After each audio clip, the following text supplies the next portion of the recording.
Homens e mulheres, tem diferença no consumo máximo de oxigênio? Eu sou o professor Dr. Fábio Seschini do Viajando pela Fisiologia e hoje vou responder essa pergunta para você.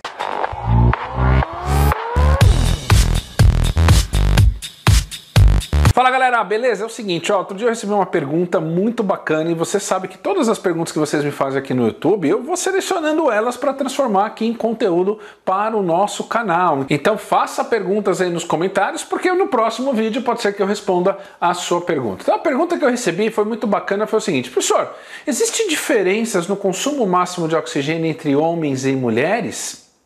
Cara, e olha que bacana, existe diferença sim.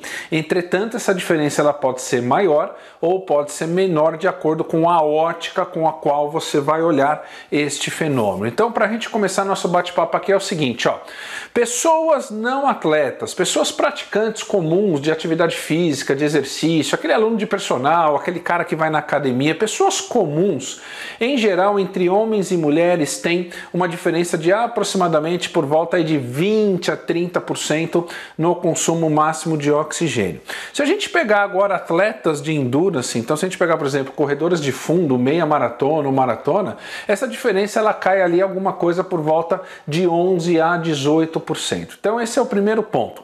Tanto em atletas de alto rendimento quanto em praticantes comuns de exercício, existem diferenças no valor do consumo máximo de oxigênio para homens e também para mulheres. Segundo ponto, a maior diferença no consumo máximo de oxigênio entre homens e mulheres é observado quando você avalia o consumo máximo de oxigênio em unidade absoluta, que é quando a gente fala assim, olha, o consumo máximo de oxigênio daquela mulher foi X litros por minuto, ou daquele homem foi Y litros por minuto. Por quê? Porque quando a gente fala em consumo máximo de oxigênio absoluto, que a unidade de medida é litros por minuto, você não leva em consideração nessa estimativa do VO2 máximo as diferenças entre o peso corporal. Quando você fala do consumo máximo de oxigênio relativo, que é quando você leva em consideração o peso corporal tanto do homem como da mulher, essa diferença ela diminui, entretanto ela continua existente. Então se liga nisso aqui, preparei aqui no quadro do Viajando pela Fisiologia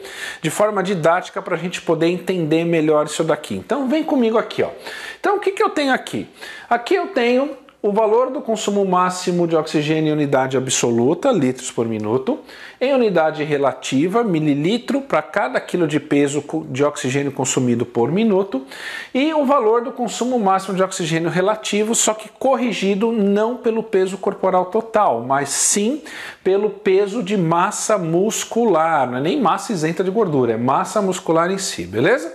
Então olha que interessante aqui, Se a gente olhar aqui, então aqui são os valores para homens, aqui são os valores para mulheres e aqui no meu lado esquerdo é a diferença percentual entre esses valores. Claro que isso daqui são valores médios, mas dá para a gente começar a entender. Então olha que interessante. Se a gente considerar a unidade de medida absoluto, uma mulher, vamos dizer assim, 35 anos, o valor médio é ali por volta de 2,5 litros por minuto.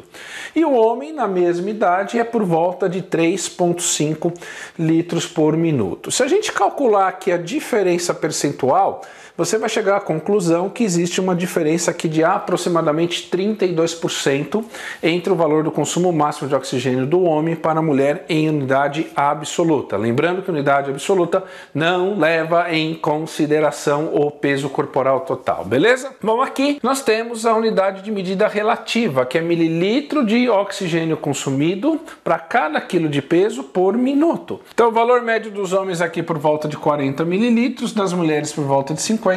Então existe uma diferença aqui de aproximadamente 20%. Agora, se eu levar em consideração a correção pela massa muscular e não apenas pelo peso corporal total, o que a gente percebe aqui? A gente percebe que a diferença percentual ela acaba diminuindo, ou seja, as maiores diferenças estão para quando você não corrige isso pela massa muscular do homem e da mulher. Então, a pergunta seria, por que existem essas diferenças então? Por razões puramente anatômicas e fisiológicas. Então, eu vou dar alguns exemplos para você. Por exemplo, se a gente pegar homens e mulheres, mulheres percentualmente em relação ao peso corporal total, têm mais gordura do que os homens. Então, por exemplo, se a gente pegar uma mulher e um homem que tem um percentual de gordura normal, o percentual de gordura normal para homens nessa faixa etária é por volta de 15 a 18%. Enquanto que mulheres é por volta ali de 22, 25%. Então, a mulher, ela tem mais massa gorda no corpo do que os homens. Automaticamente, ela tem menos massa muscular do que os homens. E se tem menos massa muscular, obviamente que vai ter menos mioglobina, que é aquela proteína que transporta o oxigênio lá da membrana do sarcômero até dentro da mitocôndria, nas cristas mitocondriais. Obviamente que se tem menos músculo, vai ter também uma densidade menor de mitocôndrias, um número menor de mitocôndrias, as mitocôndrias vão ser menores e, portanto, vão consumir, obviamente, menos oxigênio. Então, o primeiro fator está ligado à quantidade relativa de gordura, que na mulher é maior, no homem é menor, e, obviamente, que a quantidade de massa muscular no homem é maior e das mulheres é menor, beleza? Existem diferenças ligadas ao coração, por exemplo. Então, se a gente pegar o coração das mulheres, em geral, o coração das mulheres ele é menor do que o coração dos homens. Então, se a gente pegar a capacidade de ejeção cardíaca ventricular esquerda nas mulheres, ela é menor tanto em repouso como numa situação de estresse máximo, de exercício máximo, que seria o consumo máximo de oxigênio. Portanto, por minuto, esse coração vai ejetar menos sangue para a circulação em comparação a um homem. Se a gente pegar os pulmões das mulheres, em geral as mulheres elas são mais baixas que os homens, né? Então as mulheres também têm um espaço pulmonar menor. Se tem um espaço pulmonar menor, obviamente que vai ter menos espaço, menos alvéolos, menos membranas, alvéolos capilares para poder fazer a troca gasosa. Então a hematose do homem tende a ser maior do que a hematose da mulher. Agora, claro que tem um fator aqui, gente, que você lembra, né? Quando o oxigênio ele é inspirado e quando esse oxigênio entra nos pulmões, ele vai lá para os alvéolos pulmonares, ocorre a hematose, que é a troca do oxigênio do alvéolo pulmonar para o sangue.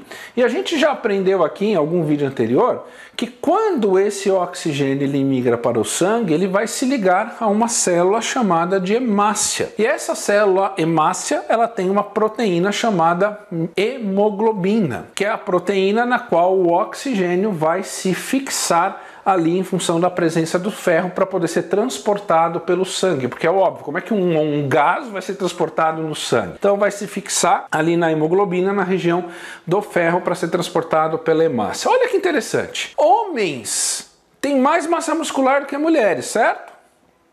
E homens têm maior quantidade de testosterona do que as mulheres. O simples fato dos homens terem mais testosterona do que as mulheres já aumenta a quantidade de hemoglobina disponível para transportar oxigênio em aproximadamente 12 a 15%. Então os homens têm muito mais hemoglobina e muito mais hemácias do que as mulheres, o que permite um transporte de oxigênio mais rápido para o músculo. Conclusão da história, o homem, em comparação à mulher, vai ter maior consumo máximo de oxigênio, principalmente para essas variáveis aqui avaliadas. Agora, é claro, se você pegar uma jogadora de vôlei que tem 2 metros de altura e você pegar um homem de 1,70 m de altura, o homem é sedentário, é gordinho e a mulher é uma gigante atleta, obviamente se você fizer um teste de VO2 máximo nessas duas pessoas, é muito provável que da mulher vai dar maior do que o homem. Então aqui lembra que nós estamos comparando homens e mulheres da mesma faixa etária, homens e mulheres sem excesso de peso, com percentual de gordura normal, na altura, na estatura normal aí para o ser humano da atualidade, beleza? Então, gostou desse vídeo? Deixa o seu like, deixa aqui o seu comentário, faça a sua pergunta pode virar o próximo vídeo aqui do canal. Ai, professor, eu faço uma pergunta e nunca vejo aqui a minha pergunta sendo respondida. Calma, vai chegar a tua vez, assim como chegou a vez desse colega que fez essa pergunta, vai chegar a sua vez também. Sabe por quê? Porque 2 vezes por semana eu estou colocando novos vídeos aqui no canal e eu não paro nunca, eu não falho nunca. Toda terça e toda quinta, às 21 horas, tem um novo vídeo aqui pra você, beleza? Beijo no coração, tamo junto, se inscreve no canal, ativa o sininho para você ser notificado e vamos juntos estudar fisiologia do exercício. Um grande abraço e até mais.